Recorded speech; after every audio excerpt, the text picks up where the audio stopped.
En dit is de laatste sluis. Alleen nog even naar beneden en we zijn op de Pacific. Een nieuwe oceaan. Dus dit zijn wij. 2 twintigers met tussenpensioen. 1,5 jaar geleden lieten we Nederland achter ons en staken we over naar de Cariben. We zijn inmiddels in Panama, waar we ons voorbereiden om de Pacific op te gaan. En vandaag en morgen gaan we door het Panama-kanaal. Nou, het gaat gebeuren. We liggen nu te wachten tot de adviseur bij ons aan boord komt en dan gaan we richting het kanaal. Spannende 2 dagen! Daar zo ligt een katamaran en daar ook nog eentje. Die liggen ook te wachten tot ze hun adviseur aan boord krijgen en dan gaan we waarschijnlijk met hun 2 samen door het kanaal. Er is daar een hele grote katamaran, die is 48 voet. Die zal waarschijnlijk de middelste boot worden en dan komt die katamaran aan de ene kant te liggen en wij aan de andere kant. En op die manier gaan we dan als een vlotje de sluizen door en tussen de sluizen in varen we voor het grootste deel gewoon los van elkaar. Dus nou ja, dat gaan jullie allemaal zien straks. En nadat de adviseur bij ons aan boord is... nadat de adviseur bij ons aan boord is... nadat hij aan boord is, kan het avontuur beginnen. En even een kijkersvraag. Hoeveel containers denken jullie dat op dit schip zitten? Na jaren van dromen en maanden van voorbereiding is het nu dan eindelijk zover. We gaan door het Panama-kanaal. We sluiten een prachtig hoofdstuk af en gaan door naar het volgende. Aan de andere kant van het kanaal gaan straks bijna letterlijk de deuren naar een nieuw deel van de wereld voor ons open.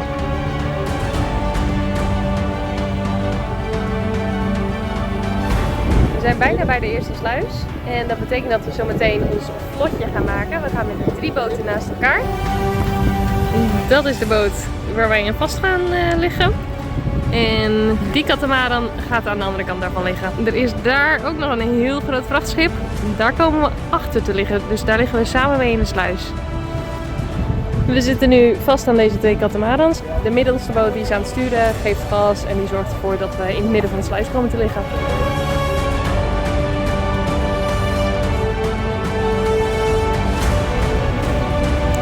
En mocht je denken, wie staat er daar voor op de punt met onze lijnen? Dat is Nicholas. Nicholas, he is from Sweden. En hij helpt ons vandaag als lijnhandler. En als ook zijn vrouw Maria is helping us.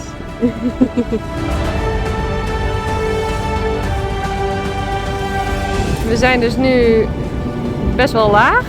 En zometeen gaan we dus helemaal omhoog. Ik denk dat dit ongeveer 10 meter is. In totaal gaan we 26 meter omhoog. Daar gaat de eerste dikke lijn omhoog waar we mee vastgezet worden.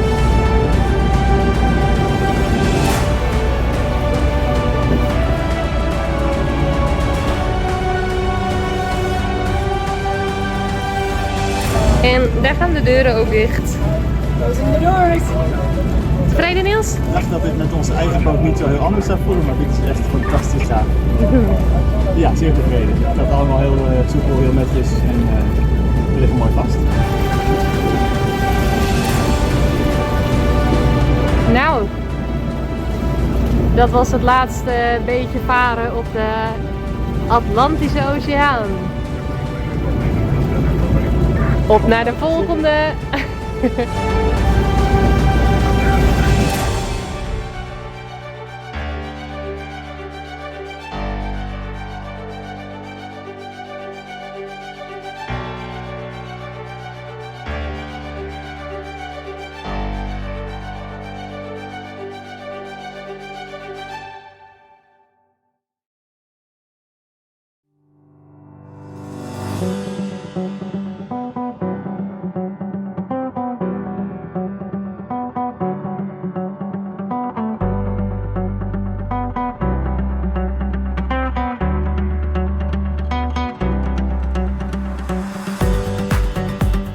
Het Panama-kanaal door is, nog even los van alle voorbereidingen, een flinke onderneming. We zijn verplicht met in totaal 6 mensen aan boord. 1 iemand is kapitein en roerganger, vanuit het kanaal krijgen we een officiële adviseur aan boord en er moeten 4 mensen beschikbaar zijn om alle lijnen te hanteren. Ik ben kapitein, mijn vader en Rosanne zijn linehandlers, zoals dat officieel heet, en dat betekent dat we nog 2 extra linehandlers nodig hadden. Gelukkig ontmoeten we de Zweden Nicolas en Maria, die over een paar weken zelf door het kanaal gaan en graag met ons wilden oefenen. De adviseur die we mee hebben gaat trouwens over de planning en de procedure. Hij loodst ons op tijd en veilig de sluizen en het kanaal door. Voor iedereen aan boord moeten we lunch, avondeten en ontbijt verzorgen. En hoewel de adviseur 's nachts naar huis gaat, blijven we dus ook met 5 mensen aan boord slapen. Vandaag staat de eerste set met sluizen op de planning, waarna we dus in het kanaal zijn. We overnachten vlak na de eerste sluizen en varen morgen in het licht verder naar de tweede set met sluizen, die ons aan de andere kant van Panama weer naar zeeniveau terugbrengen.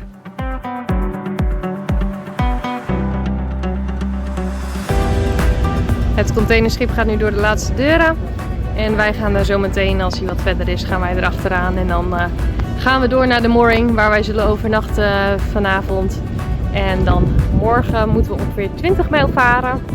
En dan gaan we door de laatste 3 sluizen naar de Pacific.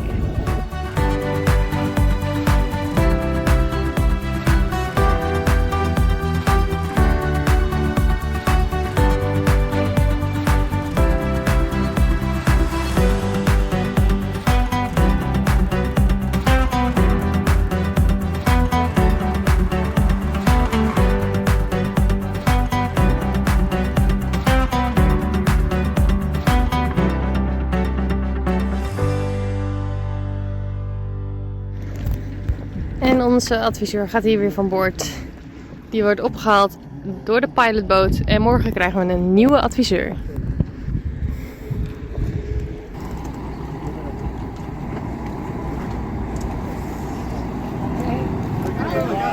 Bye!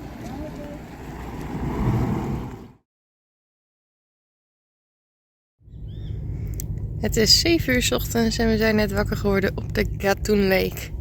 We hebben hier de hele nacht aan een mooringbal gelegen. Hier zo. En met de regenboog op de achtergrond gaan we nu even eerst ontbijten. En dan kan zo elk moment de nieuwe advisor komen.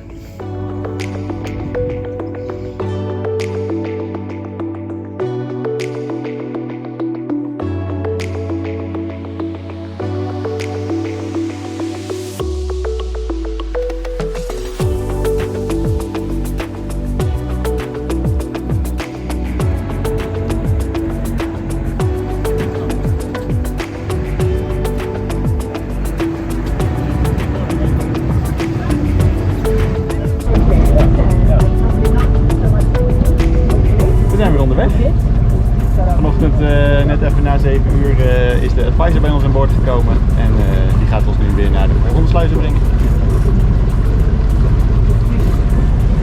Ja, het is ongeveer 20 mijl varen, dus zo'n 4-5 uurtjes. Hangt er vanaf of we nog grote schepen tegenkomen. En dan gaan we naar de laatste sluizen voordat we de Pacific opgaan.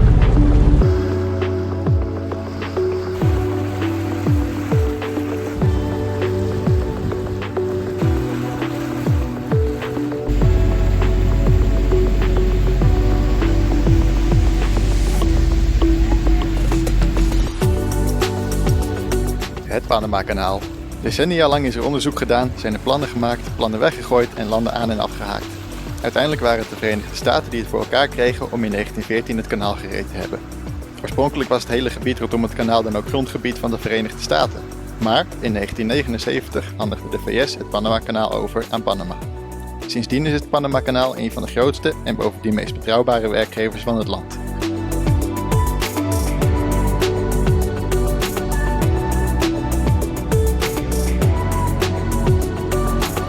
Het kanaal is voor een deel uitgegraven met behulp van 30 miljoen kilo dynamiet. Maar volgt voor een groot deel het oorspronkelijke verloop van een grote rivier. Door een dam te bouwen aan het einde van die rivier kon het water nergens meer heen en na verloop van jaren was het water zo ver gestegen dat het ondergelopen gebied bevaarbaar werd voor grote schepen. Het kanaal ligt 27 meter boven zeeniveau. Om daar te komen brachten de sluizen ons dus in 3 stappen van 9 meter omhoog. Bij de sluizen aan de andere kant gaan we in diezelfde 3 stappen weer terug naar zeeniveau.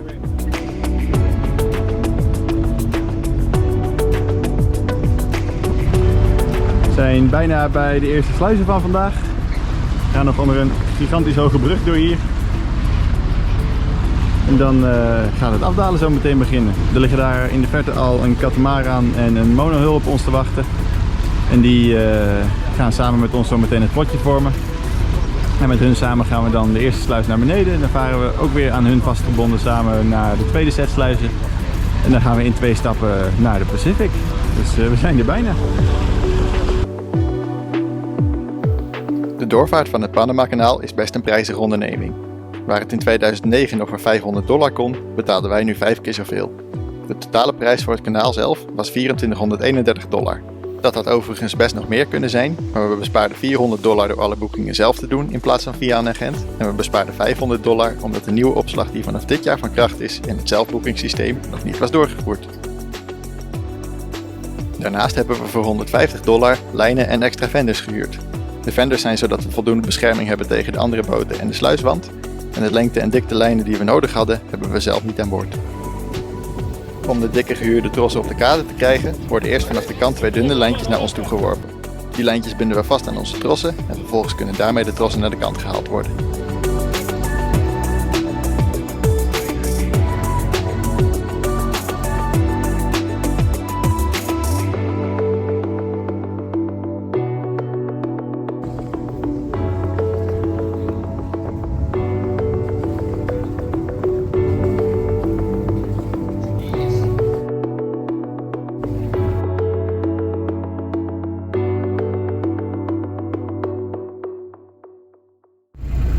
Terwijl we wachten op het cruiseschip wat achter ons in de sluis komt te liggen, ben ik snel het eten aan het opwarmen. Het eten heb ik gisteren allemaal al voorbereid, dus ja, ik hoef het nu alleen in de pan te doen. En ik moet nog wat tomaatjes snijden. En dan hebben we lekker chili con carne vanmiddag onder de lunch. Waarom hebben we een warme maaltijd? Dat is verplicht. De adviseurs moeten een warme maaltijd, dus dan maak ik maar voor ons ook. En dan, ja, lekker weer voor chili con carne. Het is 30 graden, maar oké, dit was lekker makkelijk.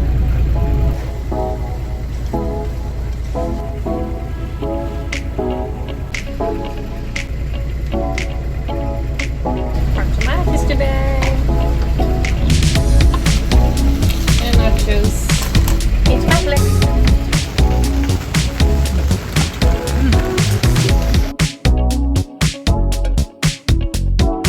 Bijna altijd lig je als jacht samen met een groot schip in de sluis. Als je omhoog gaat, dan ligt het schip voor je, zoals wij dat ook hadden in de eerste sluizen. Als je naar beneden gaat, dan komt het schip achter je te liggen. Wij krijgen op weg naar beneden gezelschap van een groot cruiseschip.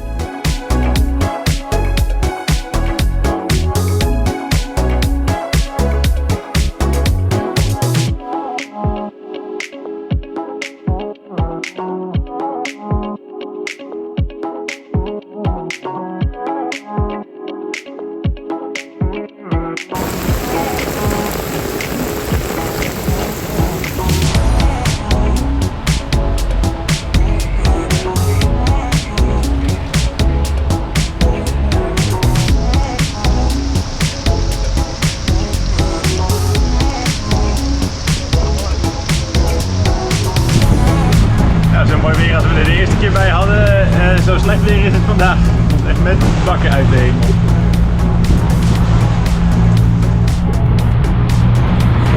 Het is nu, hoe laat eigenlijk? 1:30. 1:30. En onze verlichting moet zelfs aan, dus dat zegt wel genoeg. En ik ben doorweekt.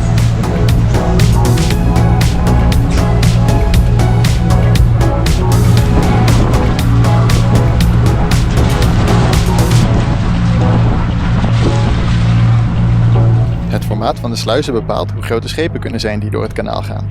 Andersom werkt het ook zo. Veel nieuw gebouwde schepen worden op de maat van het Panama-kanaal gebouwd. Een schip wat precies gebouwd is op de afmetingen van de sluis, wordt een Panamax-schip genoemd. Overigens zijn later, als toevoeging op de bestaande sluizen, nog grotere sluizen gemaakt om dus nog weer grotere schepen door het kanaal te kunnen laten. Die schepen worden Neo-Panamax genoemd.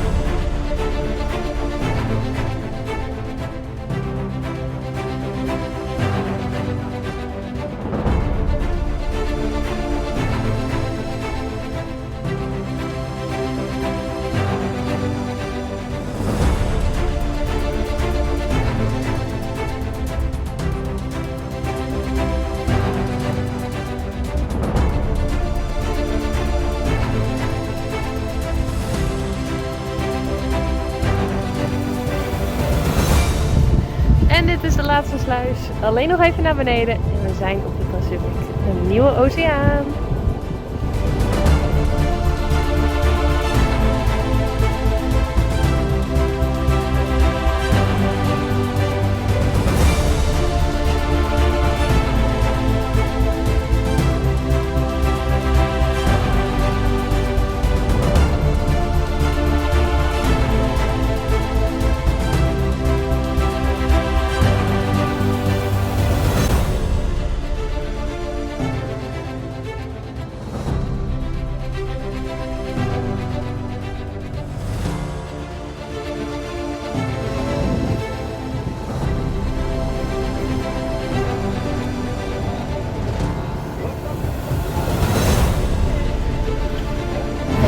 Oceaan!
Deze boot zat dus achter ons in de sluis vandaag.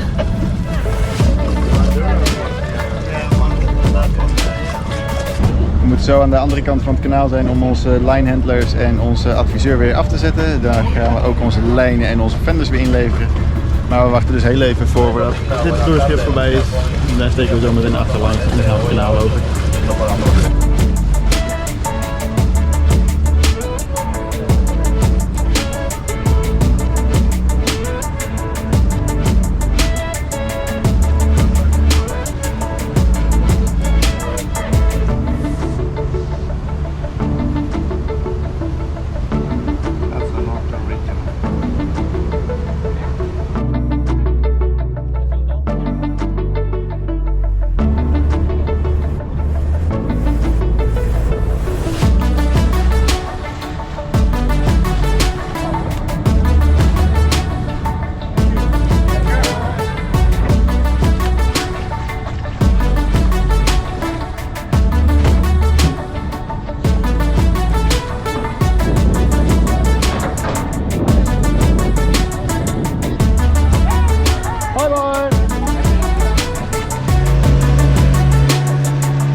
We hebben een heel ontvangstcomité hier.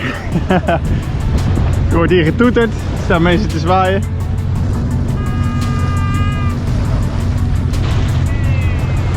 Woehoe!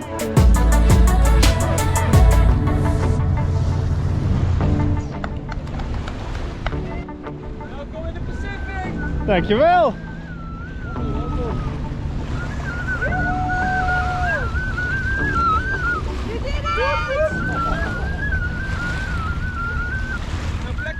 Dat deze vlog nu online staat, wordt mede mogelijk gemaakt door onze vrienden van de Sailhorse Sailing Club. Wil je graag een introductie in wedstrijdzeilen in open zeilboot? Ons advies? Gewoon doen. Dat kan op 10 mei in Grauw. De Sailhorse Club heeft dan haar jaarlijkse meevaardag. De Sailhorse is een sportieve open zeilboot waarmee wij met veel plezier wedstrijden en toertochten hebben gevaren. De club is super gezellig met enthousiaste zeilers die altijd voor je klaarstaan. Meer info op sailhorse.nl. Link in beschrijving. Dat was hem weer. Volgende week komt onze volgende vlog alweer online. Waarin we de laatste voorbereidingen treffen voor de oversteek van de Grote Oceaan. En waarin we terugblikken op wat we de afgelopen 1,5 jaar allemaal gedaan hebben.